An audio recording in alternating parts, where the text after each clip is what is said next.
Yo la team OP, c'est Blue et cette fois on se voit pour une review du chapitre 983. Un chapitre qui est vraiment cool. Je n'ai pas pu faire de review la semaine dernière sur le 982, pourtant ce n'était pas l'envie qui manquait, du coup je vais parler aussi dans cette review d'éléments du dernier chapitre. Mais avant ça, commençons par ce chapitre. J'en parle pas souvent, mais cette fois c'est particulier, parlons de la page de couverture. Bon, Pound, que dire sur lui, et sur son retour ? Si ce n'est que ça n'apporte que du négatif à mon sens. Ce retour n'apporte rien de positif vis-à-vis de l'histoire. Rappelons qu'au chapitre 887, le chapitre où il était censé avoir disparu, celui-ci était désarmé et de dos quand Oven l'attaquait avec son naginata enflammé, enfin chauffé au point que des flammes en ressortent. On avait même une case dans laquelle on voyait Pound sourire, et à l'arrière on voyait la lame d'Oven qui se trouvait à moins de 20 cm de sa nuque.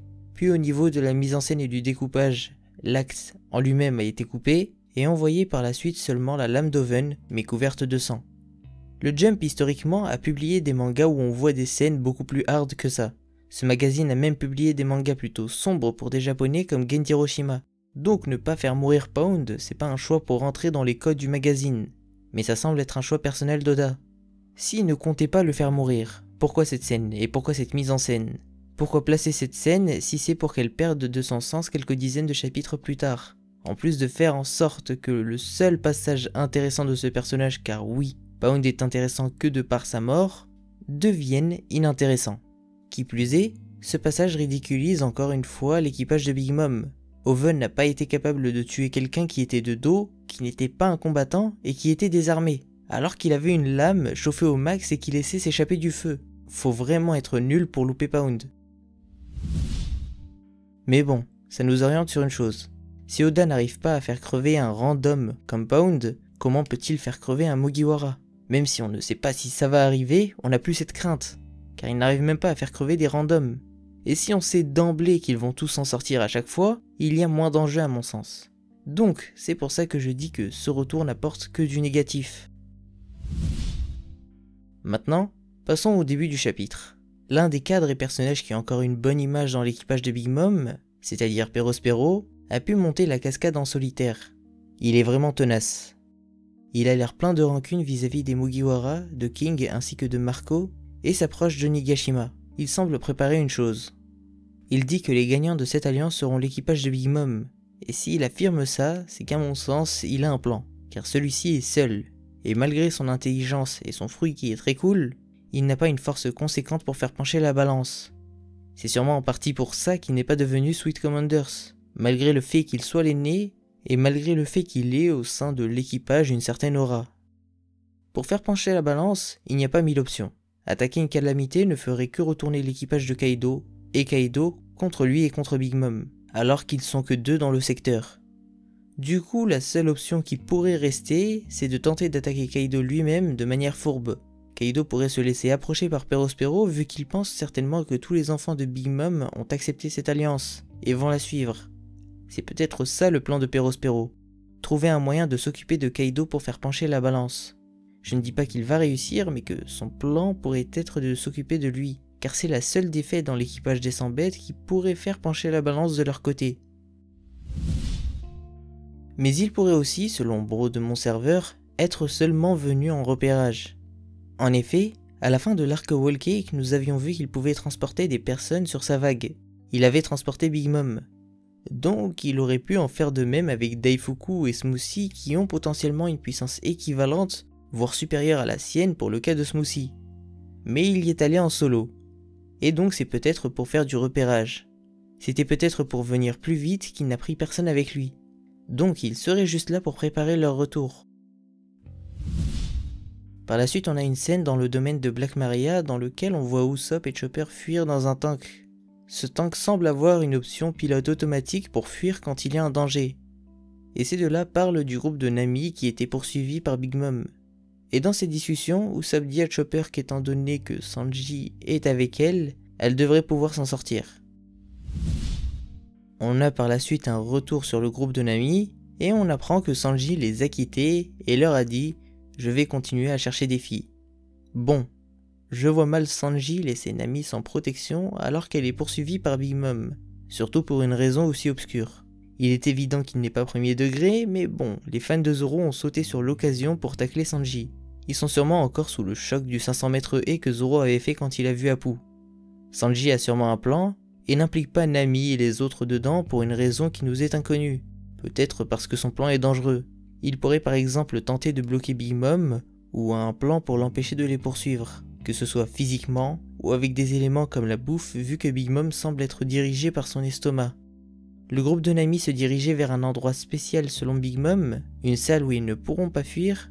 Sanji va peut-être essayer de bloquer Big Mom avant, ou alors pourrait tenter de trouver une façon de faire sortir Nami de ce piège, qui semble se refermer sur elle et son groupe. En tout cas, il est évident que Sanji ne cherche pas réellement d'autres filles, et qu'il a un plan. N'en déplaise aux fans hardcore de Zoro. D'ailleurs, son traitement pour l'instant semble plus intéressant que celui de Zoro, qui pour l'instant va devoir affronter des mecs qui ont des mains d'écrevisse et des pattes de cafard. Bref, suite à ça, nous avons des scènes au château, une scène avec Zoro dans laquelle celui-ci affronte des gifters. Ils sont au nombre de 500, donc si Zoro a le haki des rois, ça serait le bon moment pour l'utiliser. On a aussi une scène avec Kid dans laquelle il affronte d'autres randoms de l'équipage de Kaido. Il n'y a pas grand chose d'intéressant à tirer de ces deux scènes, mis à part que Hit et d'autres membres de l'équipage de Kid ont continué leur infiltration, et ne semblent pas avoir été découverts. Oda compte sûrement les faire apparaître au moment où on s'attend pas à les voir. Pourquoi pas au moment de l'exécution de Momo pour faire retarder la sentence. Pour en revenir aux scènes du château, il y a aussi la scène de Momo, celui-ci est sur le point de se faire exécuter, et cet élément va nous permettre de parler d'un élément du précédent chapitre. Il concerne Kanjuro. Celui-ci était arrivé de manière assez bizarre car comme me l'a expliqué Samumu de mon serveur, il a affronté sur la route tous les membres de l'équipage au 100 bêtes qu'il a rencontrés, car les pirates de Kaido ne savaient pas qu'il était un espion, et pourtant, aucune alerte en lien avec son avancée n'a été donnée dans le château d'Onigashima. La sécurité n'est donc pas folle, mais l'élément intéressant n'est pas à ce niveau, il est au niveau des informations qu'il a en sa possession. Car Kaido au précédent chapitre avait dit que Kanjuro n'avait aucune information sur Raftel, mais celui-ci est en possession d'une information assez importante et qu'il n'a pas délivrée à Kaido, vu que Kaido dit qu'il n'a aucune information. Kanjuro sait qu'il y a un road poneglyph qui emmène ce Raftel sur Zou. Il n'a pourtant pas donné l'information à Kaido.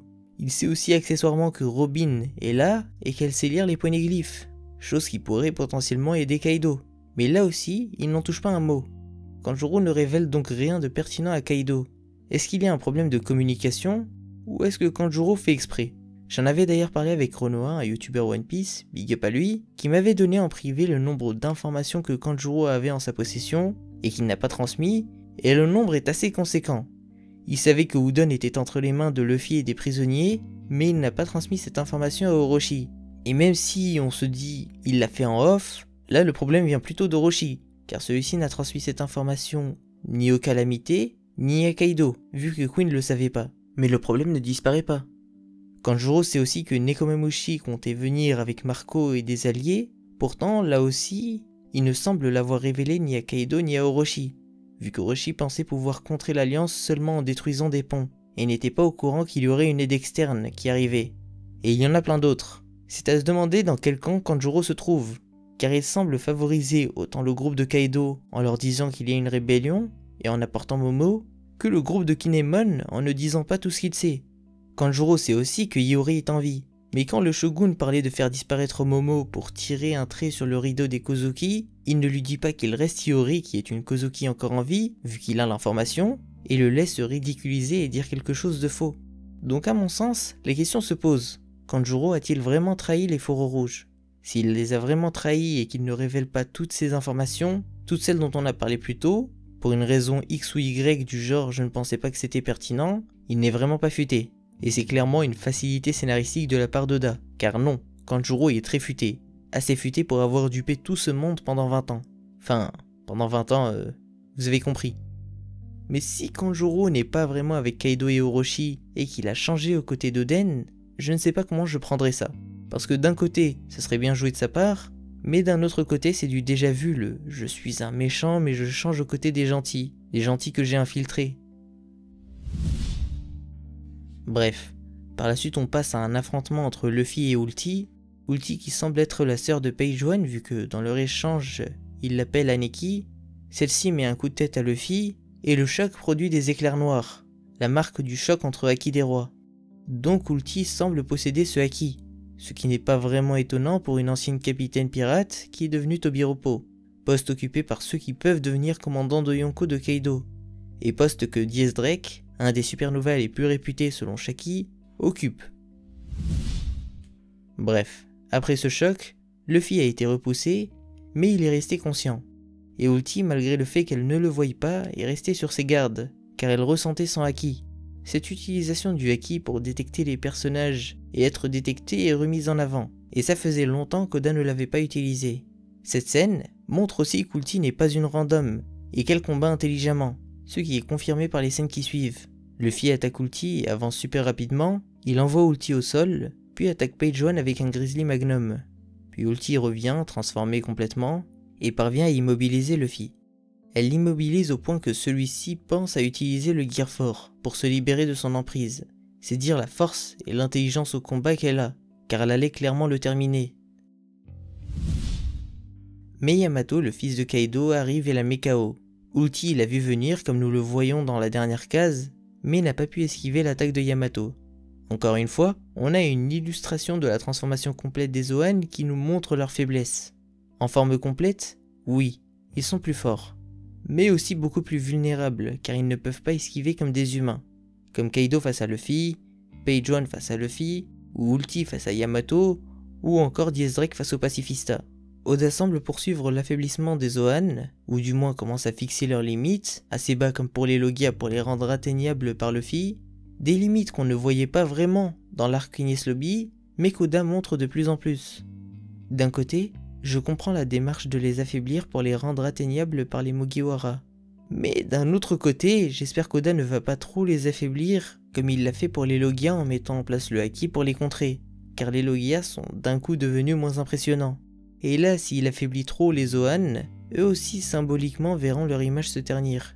Personnellement, je ne suis pas fan du développement d'une chose qui se fait aux dépens d'une autre. Par exemple, dans Hunter x Hunter, Togashi n'a pas eu besoin de faire en sorte que telle ou telle catégorie devienne moins forte pour que Gon s'en sorte.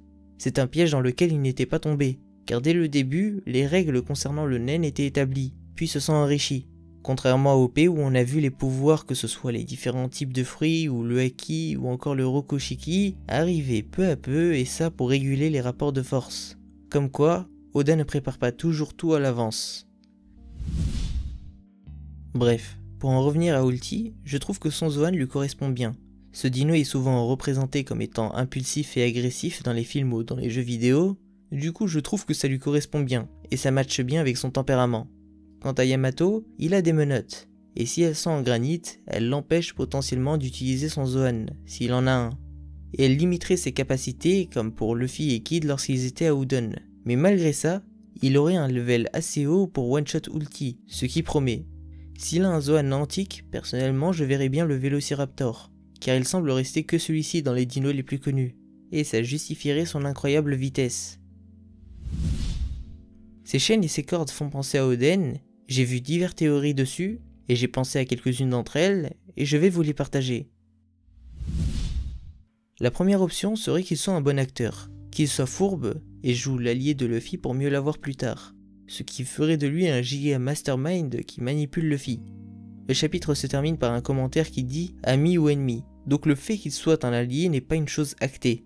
Et ça n'est pas parce que Luffy dit qu'il ne sent pas d'animosité qu'il ne peut pas la cacher, quand Zoro avait bien caché son animosité, donc c'est une chose faisable. La deuxième option serait que son masque pourrait cacher, non pas un lien de filiation, mais un visage particulier, qu'on aurait déjà vu. Dust de mon serveur, qui est accessoirement youtubeur, a émis l'hypothèse qu'il ressemble au perso qui était sur l'affiche qui a été faite pour un événement à Kyoto.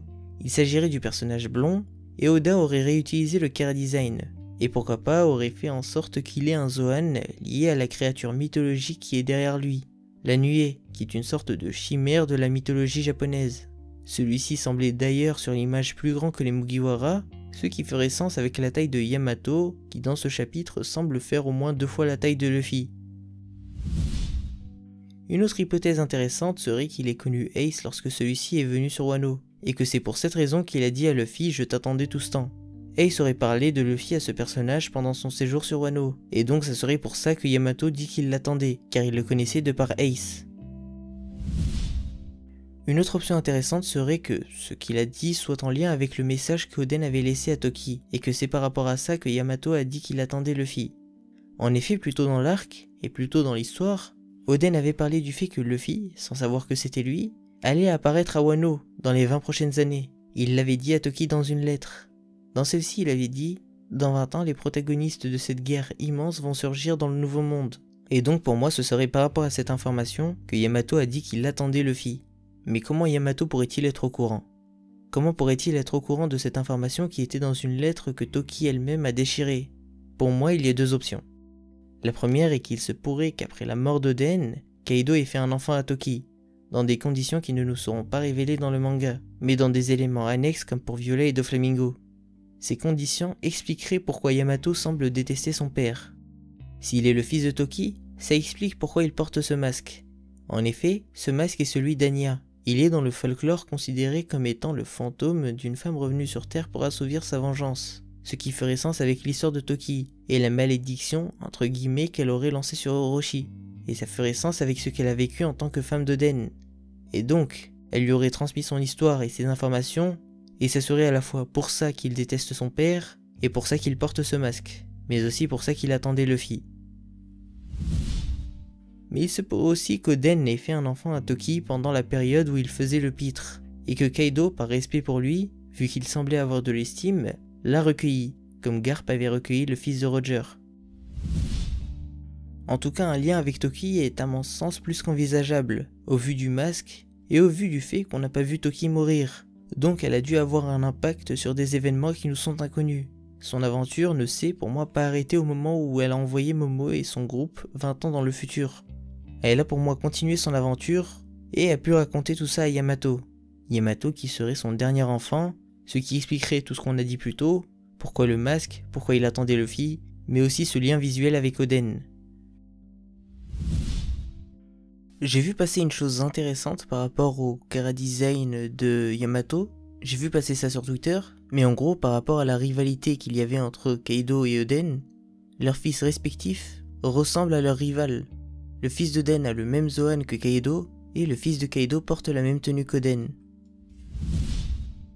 Bref, si celui-ci est le fils de Toki, mais pas le fils d'Oden, comme pour la première option, ou que celui-ci est le fils de Toki et d'Oden, mais qu'il ne soit pas l'aîné des Kozuki, il n'est dans tous les cas pas réellement rattaché à cette île.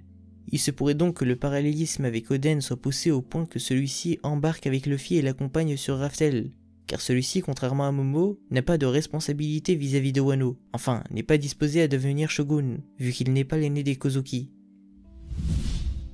Mais avant Raftel, il y a cette fin d'arc. Yamato pourrait être la pièce maîtresse pour vaincre Kaido. Kaido pourrait par exemple baisser sa garde, comme Oden quand Higurashi Kurozumi avait pris l'apparence de Momo pour le distraire, ce qui donnerait une opportunité de le vaincre. Mais il est aussi possible que celui-ci l'affronte directement, et que Kaido ne puisse pas le frapper si c'est son vrai fils, comme Garp avec Luffy. Bon, il y a une dernière chose que j'ai gardée pour la fin pour ceux qui regardent les vidéos jusqu'au bout, et qui vont, j'espère, mettre un pouce bleu. Si Perospero a pu aller si loin sur Wano sans avoir été repéré, il est quasiment aux portes d'Onigashima, d'autres personnages peuvent aussi l'avoir fait. Plus tôt dans l'arc, Marco et Nekomamushi ont pu rentrer tranquillement à Wano, car il n'y avait pas de garde à la cascade. Pourtant, plus tôt dans l'arc, nous avions vu qu'il y en avait qui étaient postés, et même quand il n'y avait pas d'alerte. C'était d'ailleurs comme ça qu'ils ont pu savoir que Big Mom était arrivé, et qu'ils l'ont intercepté à la cascade. C'était parce que des gardes étaient postés là même quand il n'y avait pas d'alerte. Mais alors, où était cette garde qui normalement devait être là? Eh bien, il se pourrait qu'un autre acteur soit déjà sur les mers de Wano, et qu'il ne se soit pas fait repérer, et ça serait donc lui qui se serait occupé des gardes avant que Marco et Nekomamushi arrivent. Ce qui explique comment ils sont rentrés sans qu'une alerte ait été donnée. L'acteur dont je parle pourrait être Teach qui possède dans son équipage Shiryu qui a le fruit d'Absalom, un fruit qui peut rendre invisible un navire comme on l'a vu à la fin de Thriller Bark. Cette force serait donc déjà sur Wano, ce qui n'aurait rien d'étonnant vu que cette dernière partie d'arc semble se dérouler sur une soirée. Voilà, cette vidéo est terminée, j'espère qu'elle t'aura plu. N'hésite pas à me dire en commentaire ce que tu as pensé de cette review, des divers éléments de ce chapitre, de liker si ça t'a plu, mais aussi de partager. Le lien de mon serveur Discord est en description si tu veux le rejoindre. Et moi je te dis à la prochaine. Ciao la team.